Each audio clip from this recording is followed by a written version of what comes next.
কলকাতার খুব ফেমাস একদম রিয়েল ফ্রুটের মধ্যে আইসক্রিম করে। বা কারা কারা খেয়েছে প্লিজ একবার কমেন্টে বলো।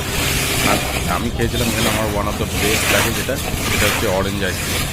ও কেটে ওর মধ্যে থেকে অরেঞ্জের একদম পাল্প সমেত যে ফ্লেভারটা পাওয়া যায় অসাধারণ। যার যার ভাল লাগে প্লিজ কমেন্ট করো, আর চ্যানেলটা প্লিজ সাবস্ক্রাইব করো। অনেক দিনের চ্যানেল, রেগুলার ভিডিও ছাড়া না, ইদানিং ছাড়ছি আবার।